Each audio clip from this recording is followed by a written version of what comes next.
Bwana Yesu asifiwe, watu wa Mungu. Bwana Yesu asifiwe, wabarikiwa.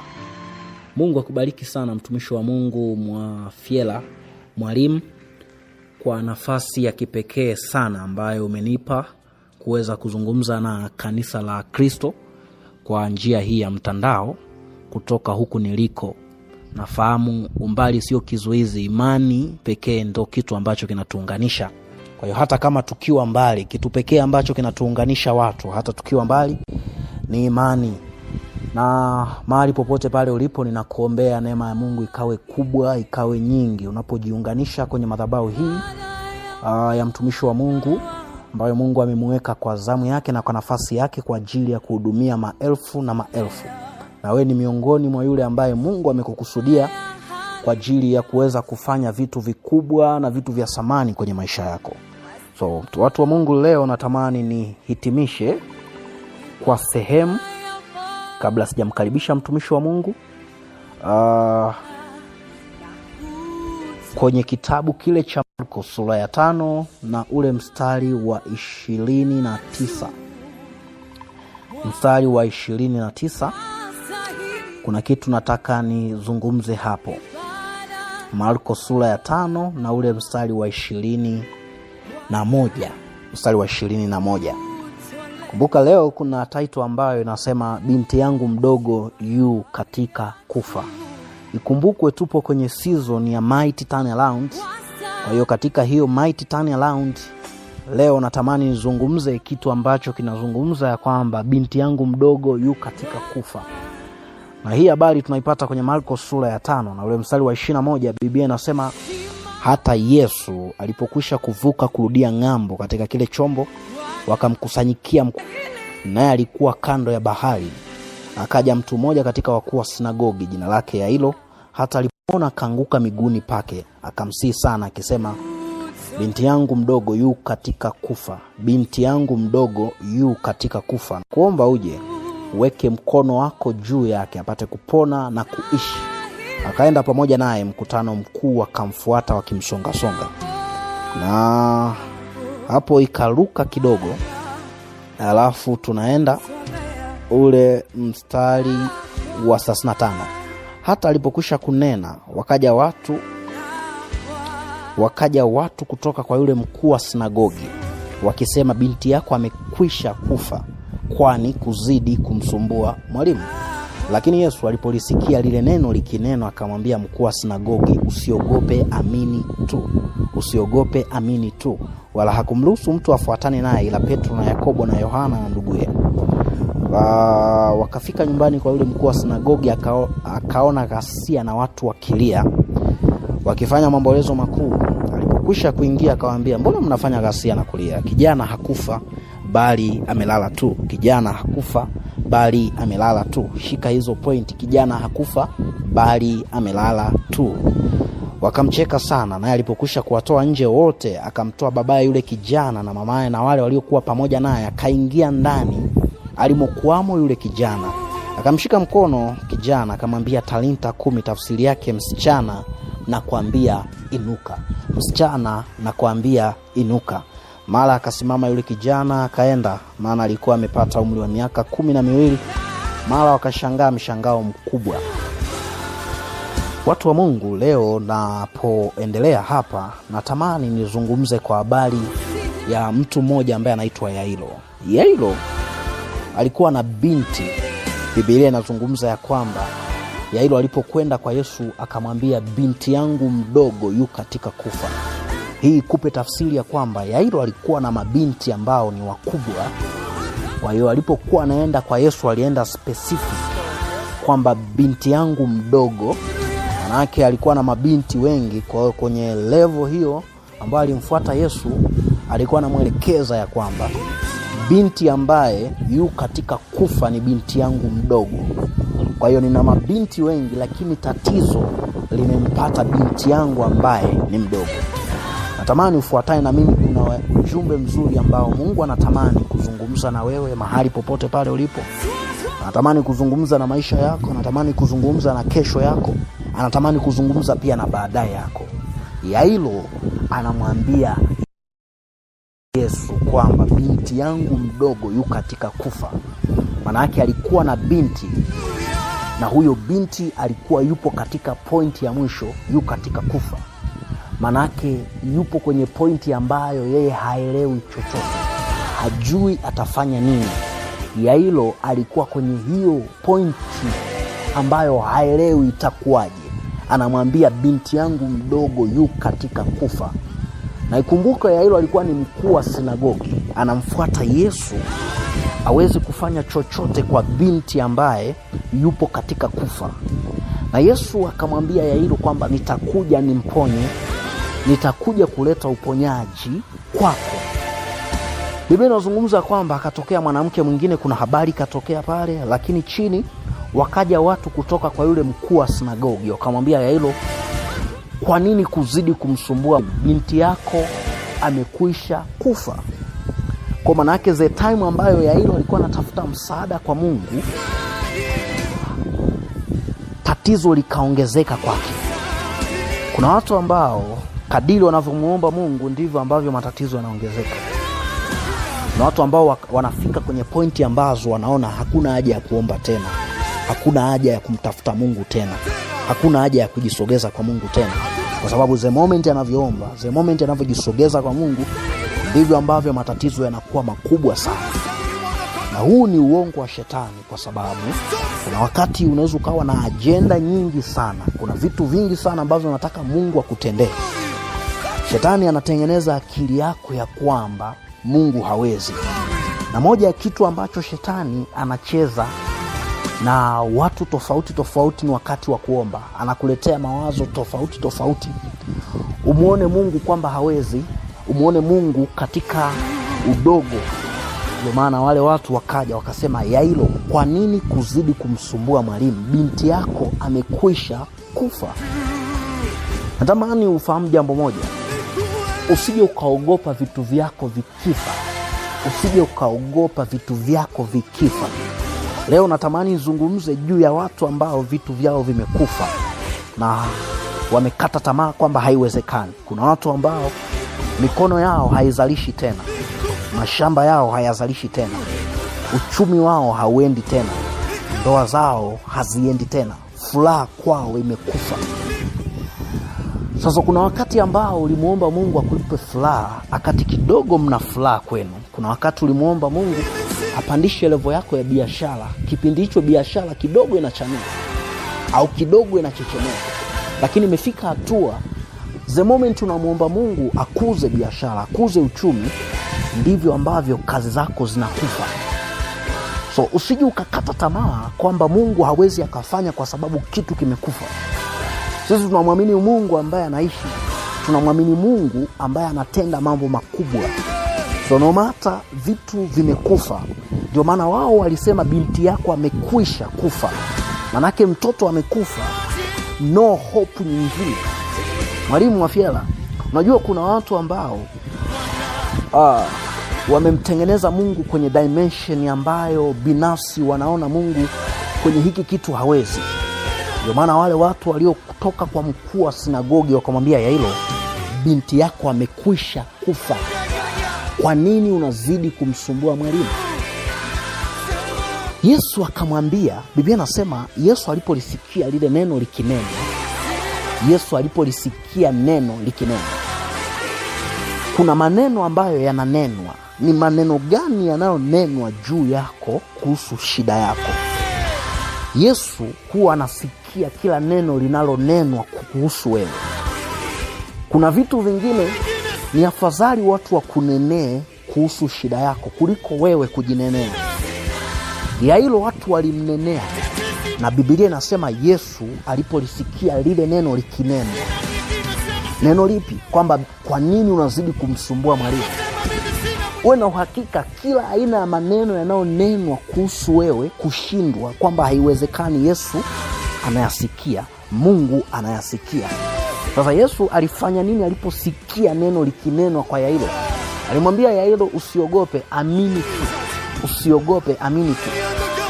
Manake lile neno ambalo lilikuwa linanenwa kwa Yairo, lengo la hilo neno lilikuwa ni kuua imani.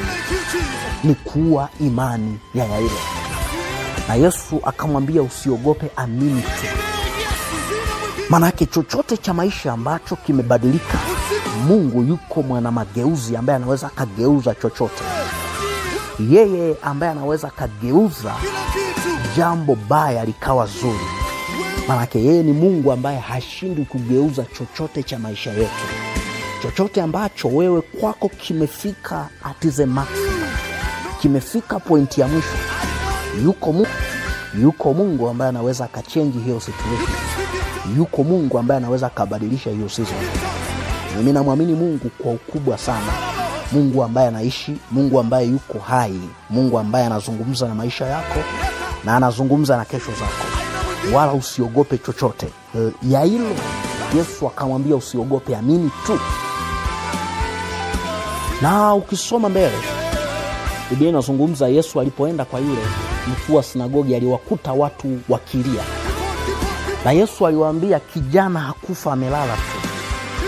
Natamani pia uone jicho la Yesu alipokwenda kwa Yairo kwamba kijana hakufa, amelala tu. Yesu anapotaka kubadilisha hali ya mtu, anataka ubadilishe na ufahamu wake.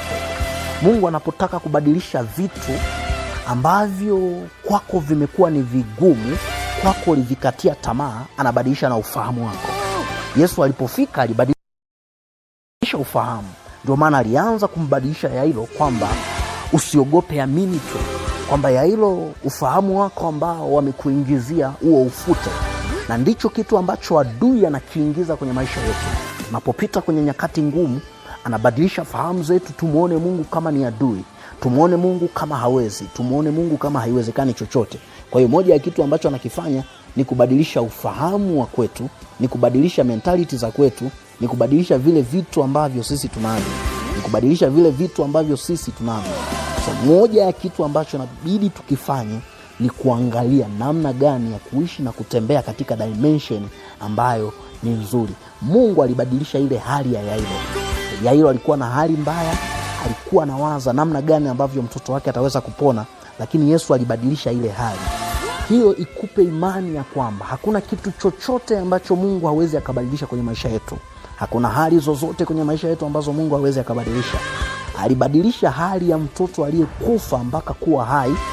Ndio maana aliwaambia kijana hakufa, bali amelala tu. Yesu ndicho ambacho anakiona. Maana wewe unaweza ukaona umauti, Yesu yeye anaona uhai. Maana yake yeye ni uhai, yeye ndani yake ana uhai. Chochote ambacho tunaona kwetu kimekufa, Yesu anao uhai wa kurejesha chochote cha maisha yetu. Tamani zungumza na wewe ambaye upo kwenye season ngumu, season ambazo hujui namna gani zitaisha. Yuko Mungu ambaye amebeba majibu kwa ajili ya maisha yetu. Yuko Mungu ambaye amebeba majibu kwa ajili ya kesho zetu. Naomba kwa ajili yako Mungu akafanya jambo kubwa. Hata kama upo kwenye season ambayo haueleweki, lakini nafahamu ya kwamba yako matokeo makubwa ambayo yatakwenda kutokea. Yeye ambaye anajua kubadilisha chochote. Hakuna kitu cha maisha yetu ambacho hawezi akabadilisha. Hakuna kitu cha kesho yako ambacho hawezi kubadilisha. Nipende kukutia moyo, Mungu atakwenda kubadilisha chochote. Hata kama kuna vitu ambavyo ni vizito, hata kama kuna vitu ambavyo huelewi kwamba vitakuwaje, Mungu anakwenda kubadilisha. Yeye anaweza akabadilisha chochote, anaweza akabadilisha hali yoyote, anaweza akabadilisha mazingira yoyote, kwa sababu yeye ni Mungu ambaye hubadili majira na nyakati. Ndicho ambacho Danieli aliwaambia watu alipokuwa anataka kutafsiri ndoto, kwamba Mungu, wewe ni Mungu ambaye unabadili majira na nyakati. Kwa majira yote ambayo yalikuwa ni magumu, nyakati zozote ambazo zilikuwa ni ngumu, yuko Mungu ambaye anaweza kubadilisha. Yuko Mungu ambaye anaweza kachange hizo situation. Na muamini Mungu ambaye anaweza kafanya mbali sio kigezo. Mungu anaweza kubadilisha chochote cha kwako, anaweza kubadilisha chochote cha maisha yako. Endelea kumwamini, usiache kumwamini Mungu. Shalom, shalom. Chochote ambacho kimetokea kwako, Mungu anaweza kubadilisha. Leo natamani niombe kwa ajili yako kabla sijamkaribisha mwalimu Mwafiela. Niombe kwa ajili yako. Mungu yeye anajua kubadilisha. Hakuna chochote cha maisha yetu ambacho hawezi akabadilisha. Hakuna situation ngumu ambazo yeye hawezi kubadilisha. Rabivezi via lidebo sheke lina masi keve dibia. Rakama jekere divonse kere de bonja kara da bonsi kevi pia. Rakimo jeri kavare de monsi kama devasia. Ranimo jekivosi kara da banje kere de bonsi kavia. Jeli kabozi kere divonsi kana maje kere de bonsa. Jalina mosikebo divasi kere de bonsa. Jeli kebozi kana makaba. Jeli vosi kene moliete vosia. Ninaomba kwa ajili ya watoto wako wote Mungu ambao wapo kwenye situation ya vitu ambavyo wanajua havitaishi tena. Mungu ninajua uko Mungu ambaye umebeba majibu kwa ajili ya maisha yetu. Umebeba majibu kwa ajili ya kesho zetu, umebeba majibu kwa ajili ya watoto wetu, umebeba majibu kwa ajili ya kazi zetu, biashara na ndoa, umebeba majibu kwa ajili ya uchumi. Ranimo sekevelina masharini mosike via nama rakabajeline mosike divali kene mosikere de bonja kapatia rakobojelina mosike via renemos kama jeli ne mosika vipia rekeboja kiva zatamosia rekebojelina mosine rekeboja kiva sinemo lenima kavea sikemitia jekive sinemo dietema jeli ne mosike vipia jekile de bonsika na matia rakeboja kiva sinemo mosikere de bonja rekibo sikevie ne ma sakebutie jekivo sinemo sikadiver jari kabos kari de bonsia renemo jakiveti modia rakaba jekino mosia renemo sikedivosa nama ranimo sekebo jeri sedemosia nama katika jina la Yesu. Mungu unajua hujawahi kuchoka kuwasaidia watu na hujawahi kushindwa kuwasaidia watu. Unaenda kubadilisha, unaenda kutani round kitu chochote ambacho kilikuwa ni msiba kwenye nyumba ya yule mama, msiba kwenye nyumba ya yule binti, msiba kwenye kazi ya yule binti. Roho Mtakatifu ninaomba kabadilishe hali. Kama kuna watu ambao ni wagonjwa wamekatiwa tamaa, tunatamka uzima. Roho za vifafa tunazikataa. Roho za vifafa, kuna watu ambao kuna ndugu zao vifafa vinawasumbua, tunakataa kwa damu ya Yesu kifafa chochote ambacho kimetumwa kwa njia ya upepo, kwa njia ya chakula, kwa njia ya maji, kwa namna yoyote ile. Tunakataa kwa damu ya mwana kondoo, tunakataa kwa damu ya mwana kondoo. Redimo sikarada evangelike de bonsi kabadia ranimo sikevetike de bonja kadarbasia rekebojeli na mosikede via renemo jekivo sikarada bonsa. Usiache kujiunganisha mahali popote pale ulipo. Omba kwa ajili yako, omba kwa ajili yako, omba kwa ajili yako. Iko nguvu ya Mungu mahali hapa inatembea. Omba kwa ajili yako, omba kwa ajili yako, omba kwa ajili ya kesho yako, omba kwa ajili ya baadaye yako, omba kwa ajili ya vitu ambavyo vinataka kufa. Maana kwenye Ufunuo inazungumza ya kwamba kayaimarishe mambo yanayotaka kufa, kayaimarishe mambo yanayotaka kufa. Chochote ambacho kinataka kufa, yuko Mungu anayeimarisha hivyo vitu. Yuko Mungu anayeimarisha hivyo vitu. Mungu kaimarishe mambo yangu yanayotaka kufa, kaimarishe ndoa zinazotaka kufa, kaimarishe kazi zinazotaka kufa, kaimarishe furaha zinazotaka kufa katika jina la Yesu, katika jina la Yesu. Jiunganishe, connect now. Usiache kuomba hata kama uko nyumbani, uko wapi, usiache kuomba usiku wa leo. Usiache kuomba usiku wa leo. Redipo zika vajerini mosikede bosha kamada redebo zike vojeri na masikede bonsia nemea rakabajeke vosika redebonsi kana madia. Nimkaribishe mwalimu aweze kuendelea. Ranimo sikevo shekere de bonsa. Karibu mwalimu, mtumishi wa Mungu aweze kuendelea. Amen. Asante sana mtumishi wa Mungu Alinane kwa ajili ya ujumbe mzuri na kwa ajili ya kutupa ufunuo ambao sasa unatupa nguvu ya kuingia kwenye maombi ya siku ya leo. We thank God it is 88 days out of 90 days of greatest mighty turnaround. Ni siku ya 88 katika siku 90 za maombi ya mgeuko mkuu. So thank God kwa ufunuo mzuri sana wa namna ambavyo Yesu Kristo alimfufua mwanae Yairo, na namna ambavyo ijapokuwa watu waliinuka kumzuia Yairo asikutane wala asimuite Yesu, ijapokuwa Yairo alikuwa ni kuhani, lakini kwa neema iliwezekana. Kwa neema mtoto wake alifufuka. Kwa neema mtoto wake aliinuka. Kwa neema mtoto wake akawa mzima tena. Ijapokuwa alikufa lakini aliinuka tena. Ndicho ambacho tunakijua na sisi kwenye maombi ya leo. Ropo sokoto robo shatalaba. Mpendo ambaye uko live sahihi, usiache neema ikupite. Usiache ya maombi ya kupite. Usiache haya maombi ya kupite. Usiache ya kupite. Usiache. Connect neema. Just connect. Nimekuandikia hapa ajenda za maombi, na mtumishi wa Mungu ameshatupeleka kwenye maombi ya msingi, na mimi ninakutajia ajenda hapa 4 ambazo zinatoka kwenye fundisho la mwalimu. Ajenda ya kwanza, nataka tupate muda wa kuombea ufahamu wako. Ninasikia Roho Mtakatifu ananisemesha juu ya kuombea ufahamu wako. Biblia inasema katika Misali, maana ajionavyo mtu nafsini mwake ndivyo alivyo. So kuna pointi ambayo mtu anaweza asivuke, asipokee muujiza wake kwa sababu ya self personality aliyonayo, namna ambavyo anajiona, namna ambavyo anaona, namna ambavyo anaona tatizo, namna ambavyo analitafsiri tatizo. Haleluya. Kwa mtumishi amesema kwamba Mungu akiwa anataka kuachilia kitu kwako, huwa anashughulika pia na ufahamu wako.